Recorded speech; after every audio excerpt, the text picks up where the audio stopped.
Kemah suci itu haruslah kau buat dari 10 tenda, dari lenan halus yang dipintal benangnya, dan dari kain ungu tua, kain ungu muda, dan kain kirmizi, dengan ada kerupnya.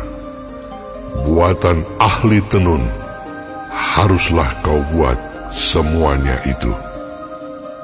Panjang tiap-tiap tenda haruslah 28 hasta, dan lebar tiap-tiap tenda 4 hasta. Segala tenda itu harus sama ukurannya.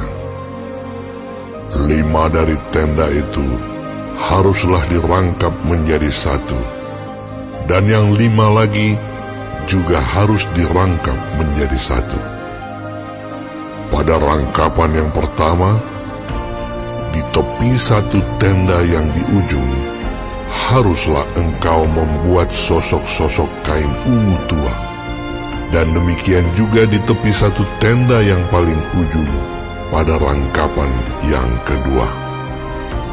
50 sosok harus kau buat pada tenda yang 1, dan 50 sosok pada tenda yang di ujung pada rangkapan yang kedua, sehingga sosok-sosok itu tepat berhadapan satu sama lain. Dan haruslah engkau membuat 50 kaitan emas, dan menyambung tenda-tenda kemah suci yang satu dengan yang lain, dengan memakai kaitan itu, sehingga menjadi 1. Juga haruslah engkau membuat tenda-tenda dari bulu kambing menjadi atap kemah yang menudungi kemah suci. 11 tenda harus kau buat.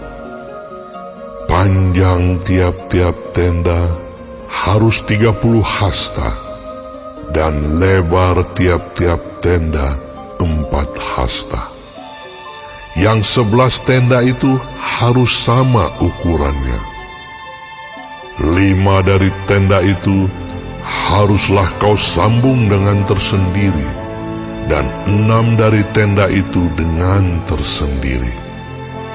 Dan tenda yang ke-6 haruslah kau lipat 2 di sebelah depan kemah itu. Haruslah engkau membuat 50 sosok pada rangkapan yang pertama di tepi 1 tenda yang di ujung, dan 50 sosok di tepi 1 tenda pada rangkapan yang kedua. Haruslah engkau membuat 50 kaitan tembaga, dan memasukkan kaitan itu ke dalam sosok-sosok, dan menyambung tenda-tenda kemah itu supaya menjadi 1. Mengenai bagian yang berjuntai itu, yang berlebih pada tenda kemah itu, haruslah setengah dari tenda yang berlebih itu berjuntai di sebelah belakang kemah suci. Sehasta di sebelah sini, dan sehasta di sebelah sana, pada bagian yang berlebih, pada panjang tenda-tenda kemah itu, haruslah berjuntai pada sisi-sisi kemah suci. Di sebelah sini dan di sebelah sana untuk menudunginya. Juga haruslah engkau membuat untuk kemah itu tudung dari kulit domba jantan yang diwarnai merah, dan tudung dari kulit lumba-lumba di atasnya lagi. Haruslah engkau membuat untuk kemah suci papan dari kayu penaga yang berdiri tegak. 10 hasta panjangnya 1 papan, dan 1,5 hasta lebarnya tiap-tiap papan. Tiap-tiap papan harus ada 2 pasaknya yang disengkang satu sama lain. Demikianlah harus kau perbuat dengan segala papan kemah suci. haruslah engkau membuat papan-papan untuk kemah suci, 20 papan pada sebelah selatan. Dan haruslah kau buat 40 alas perak di bawah ke-20 papan itu, 2 alas di bawah 1 papan untuk kedua pasaknya, dan seterusnya 2 alas di bawah setiap papan untuk kedua pasaknya. Juga untuk sisi yang kedua dari kemah suci, pada sebelah utara, kau buatlah 20 papan dengan 40 alas peraknya, 2 alas di bawah 1 papan, dan seterusnya 2 alas di bawah setiap papan. Untuk sisi belakang kemah suci, pada sebelah barat, haruslah kau buat 6 papan. 2 papan haruslah kau buat untuk sudut kemah suci di sisi belakang. Kedua papan itu haruslah kembar pasaknya di sebelah bawah, dan seperti itu juga kembar pasaknya di sebelah atas, di dekat gelang yang satu itu. Demikianlah harus kedua papan itu. Haruslah itu merupakan kedua sudutnya. Jadi, harus ada 8 papan dengan alas peraknya, 16 alas, 2 alas di bawah 1 papan, dan seterusnya 2 alas di bawah setiap papan. Juga haruslah kau buat kayu lintang dari kayu penaga, 5 untuk papan-papan pada sisi yang satu dari kemah suci, 5 kayu lintang untuk papan-papan pada sisi yang kedua dari kemah suci, dan 5 kayu lintang untuk papan-papan pada sisi kemah suci yang merupakan sisi belakangnya pada sebelah barat.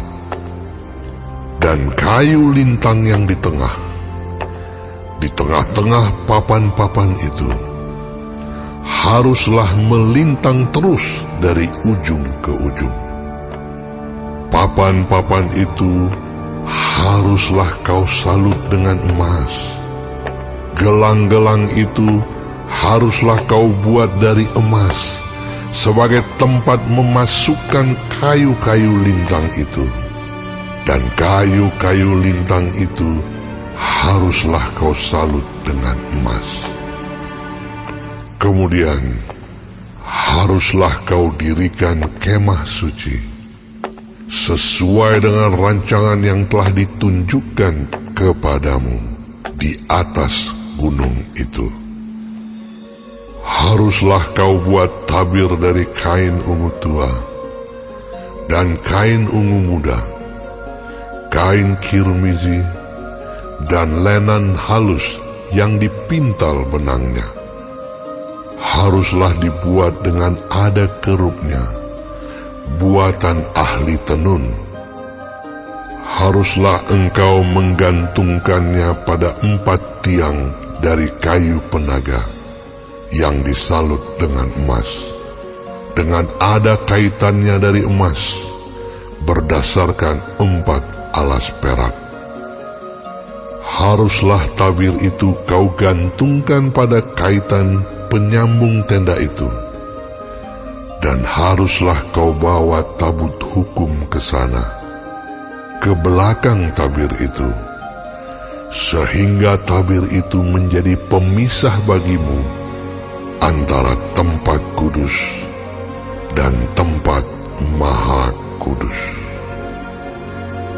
Tutup pendamaian itu haruslah kau letakkan di atas tabut hukum di dalam tempat maha kudus. Meja itu haruslah kau taruh di depan tabir itu, dan kandil itu berhadapan dengan meja itu pada sisi selatan dari kemah suci. dan meja itu haruslah kau tempatkan pada sisi utara. Juga haruslah kau buat tirai untuk pintu kemah itu dari kain ungu tua, kain ungu muda, kain kirmizi, dan lenan halus yang dipintal benangnya, tenunan yang berwarna-warna. Haruslah kau buat 5 tiang dari kayu penaga untuk tirai itu, dan kau salutlah itu dengan emas, dengan ada kaitannya dari emas. Dan untuk itu, haruslah kau tuang 5 alas dari tembaga. Dari Daud. Pujilah Tuhan, hai jiwaku.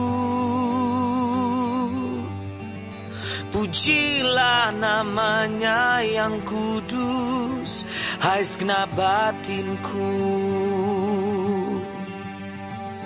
Pujilah Tuhan, hai jiwaku. Dan janganlah lupakan segala kebaikannya. Dia yang mengampuni segala kesalahanmu, yang menyembuhkan segala penyakitmu. Dia yang menebus hidupmu dari lubang kubur, yang memahkotai engkau dengan kasih setia dan rahmat. Dia yang memuaskan hasratmu dengan kebaikan, sehingga masa mudamu menjadi baru seperti pada burung rajawan.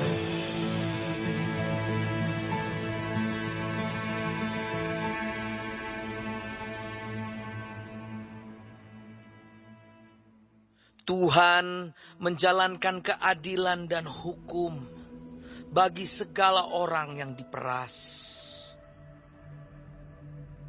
Ia telah memperkenalkan jalan-jalannya kepada Musa, perbuatan-perbuatan kepada orang Israel. Tuhan adalah penyayang dan pengasih, panjang sabar dan berlimpah kasih setia. Tidak selalu ia menuntut, dan tidak untuk selama-lamanya ia mendendam. Tidak dilakukannya kepada kita setimpal dengan dosa kita, dan tidak dibalasnya kepada kita setimpal dengan kesalahan kita. Tetapi setinggi langit di atas bumi, demikian besarnya kasih setianya atas orang-orang yang takut akan Dia. Sejauh timur dari barat, demikian dijauhkannya daripada kita pelanggaran kita. Seperti Bapa sayang kepada anak-anaknya, demikian Tuhan sayang kepada orang-orang yang takut akan Dia. Sebab Dia sendiri tahu apa kita. Dia ingat bahwa kita ini debu.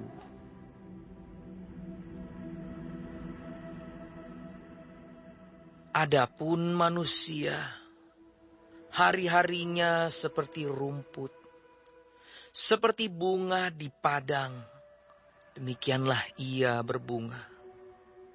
Apabila angin melintasinya, maka tidak ada lagi ia, dan tempatnya tidak mengenalnya lagi.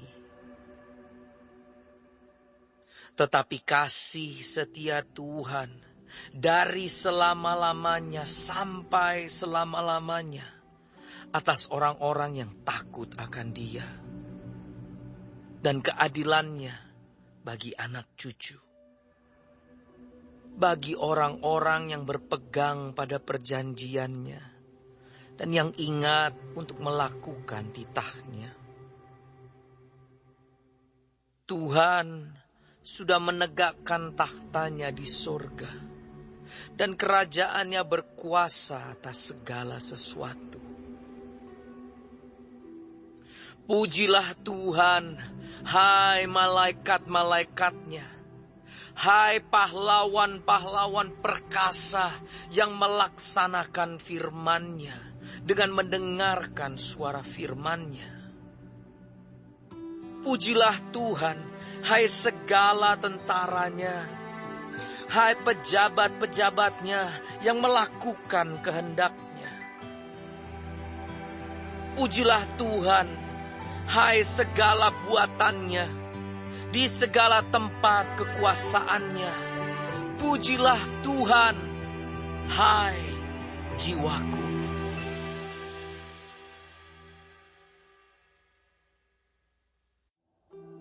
Siapa menyembunyikan kebencian, dusta bibirnya. Siapa mengumpat adalah orang bebal. Di dalam banyak bicara, pasti ada pelanggaran. Tetapi siapa yang menahan bibirnya, berakal budi. Lidah orang benar seperti perak pilihan, tetapi pikiran orang fasik sedikit nilainya. Bibir orang benar menggembalakan banyak orang, tetapi orang bodoh mati karena kurang akal budi. Berkat Tuhanlah yang menjadikan kaya, susah payah tidak akan menambahinya.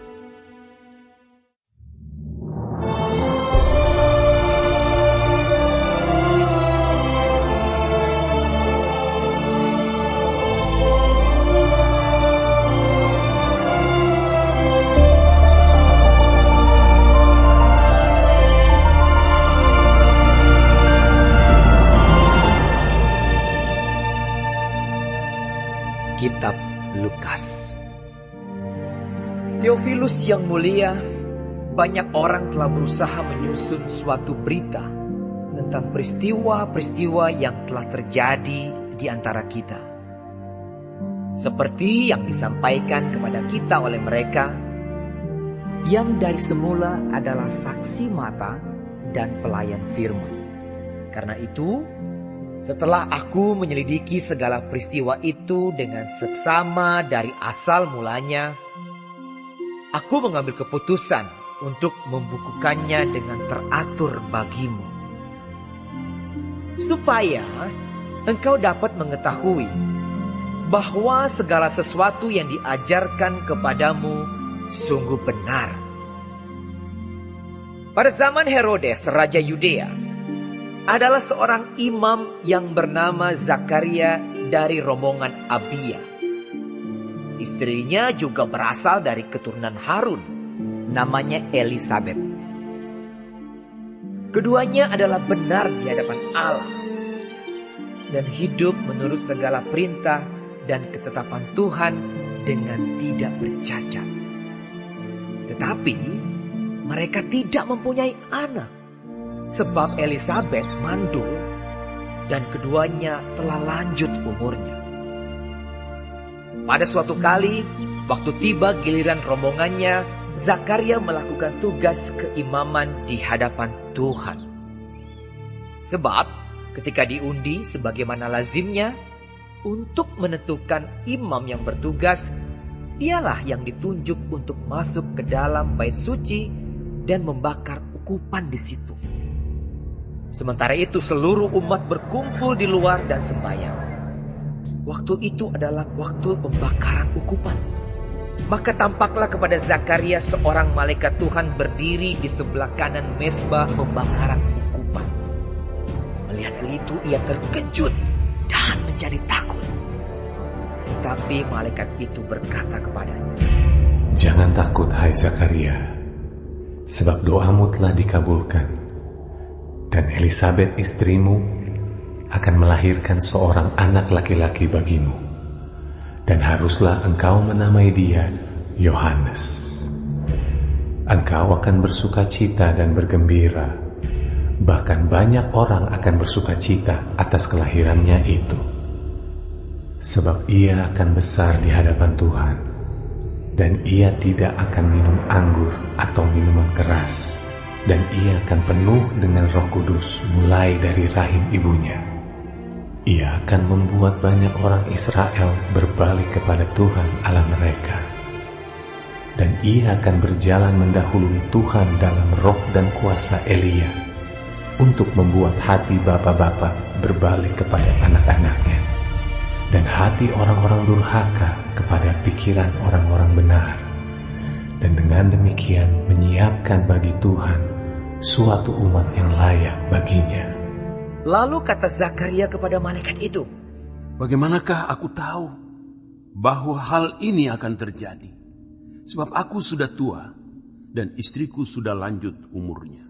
Jawab malaikat itu kepadanya, "Akulah Gabriel yang melayani Allah, dan aku telah diutus untuk berbicara dengan engkau dan untuk menyampaikan kabar baik ini kepadamu.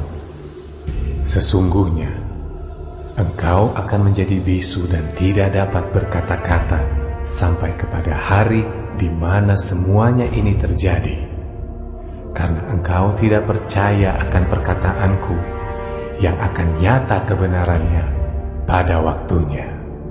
Sementara itu orang banyak menanti-nantikan Zakaria. Mereka menjadi heran bahwa ia begitu lama berada dalam bait suci.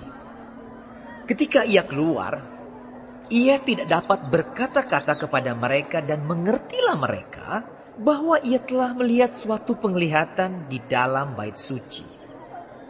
Lalu ia memberi isyarat kepada mereka, sebab ia tetap bisu.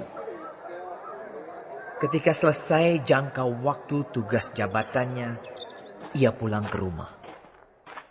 Beberapa lama kemudian Elisabet istrinya mengandung, dan selama 5 bulan ia tidak menampakkan diri. Katanya, "Inilah suatu perbuatan Tuhan bagiku. Dan sekarang ia berkenan menghapuskan aibku di depan orang." Dalam bulan yang ke-6, Allah menyuruh malaikat Gabriel pergi ke sebuah kota di Galilea bernama Nazaret, kepada seorang perawan yang bertunangan dengan seorang bernama Yusuf dari keluarga Daud. Nama perawan itu Maria. Ketika malaikat itu masuk ke rumah Maria, ia berkata, "Salam, hai engkau yang dikaruniai, Tuhan menyertai engkau." Maria terkejut mendengar perkataan itu, lalu bertanya di dalam hatinya, "Apakah arti salam itu?"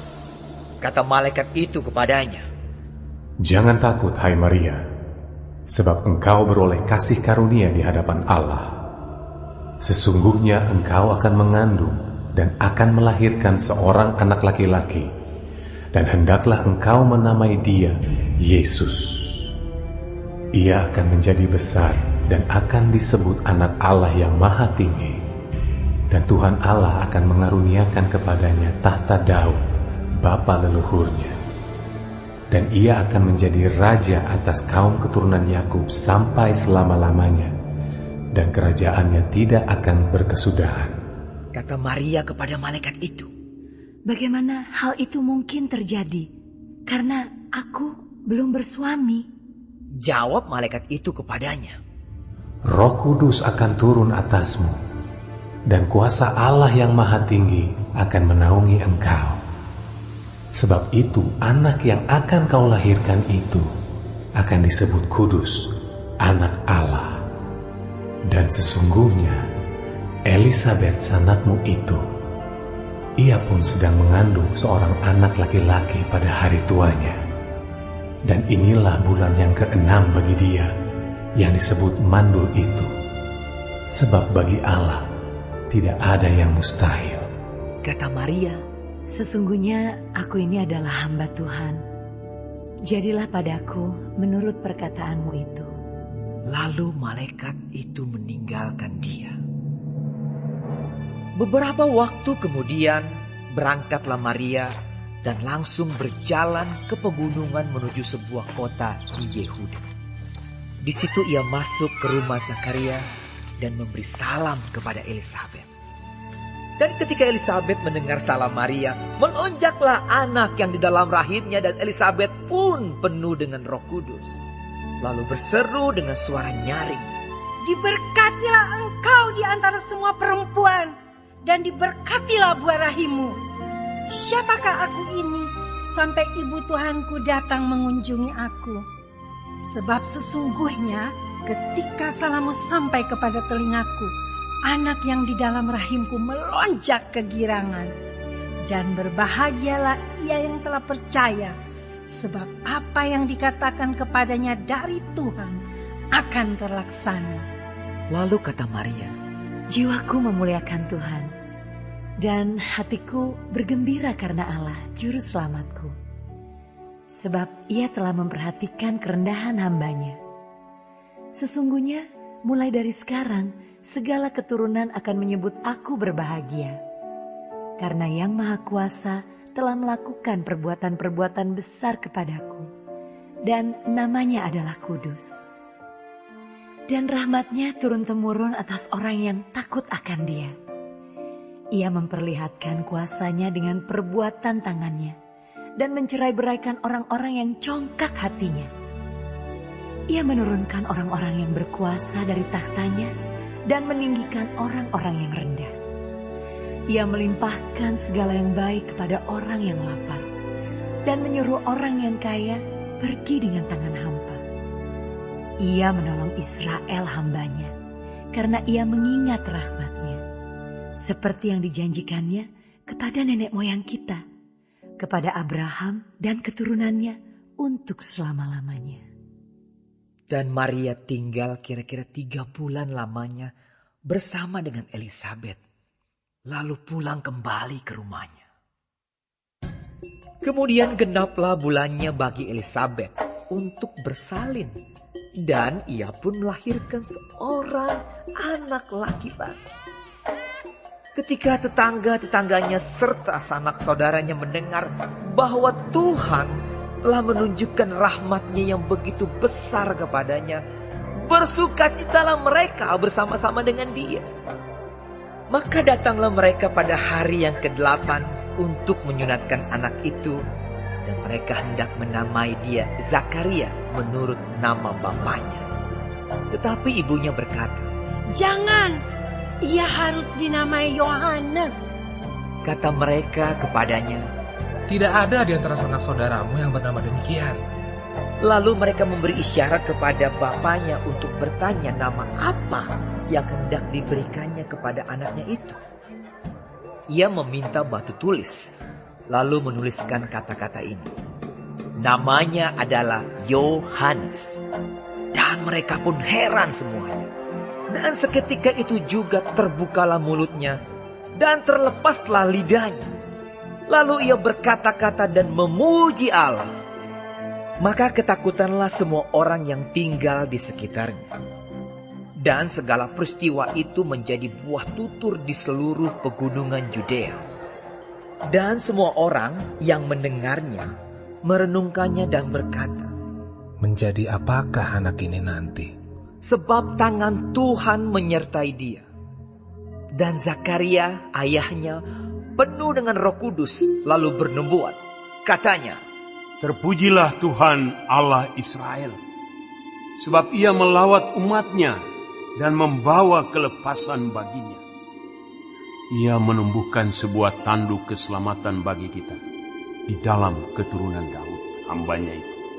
Seperti yang telah difirmankannya sejak purbakala oleh mulut nabi-nabinya yang kudus, untuk melepaskan kita dari musuh-musuh kita, dan dari tangan semua orang yang membenci kita, untuk menunjukkan rahmatnya kepada nenek moyang kita, dan mengingat akan perjanjiannya yang kudus, yaitu sumpah yang diucapkannya kepada Abraham, bapa leluhur kita, bahwa Ia mengaruniai kita, supaya kita terlepas dari tangan musuh, dapat beribadah kepadanya tanpa takut, dalam kekudusan dan kebenaran di hadapannya seumur hidup kita.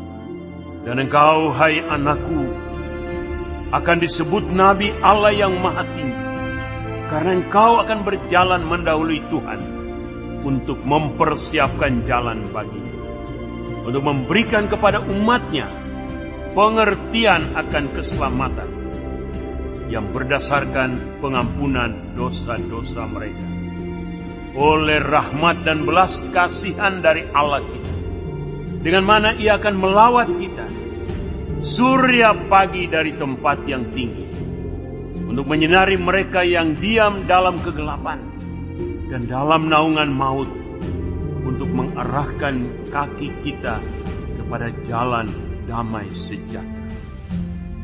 Adapun anak itu bertambah besar dan makin kuat rohnya, dan ia tinggal di padang gurun sampai kepada hari ia harus menampakkan diri kepada Israel.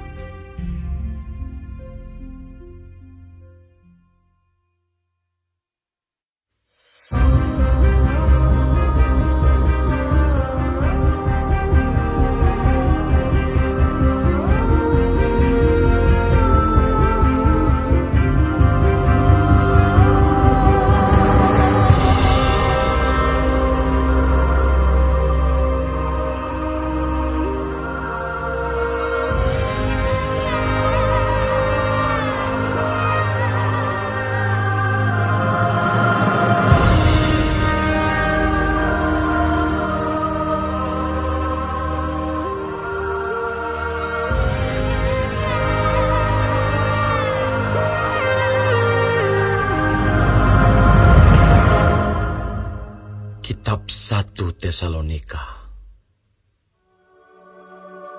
Dari Paulus, Silwanus, dan Timotius kepada jemaat orang-orang Tesalonika yang di dalam Allah Bapa dan di dalam Tuhan Yesus Kristus.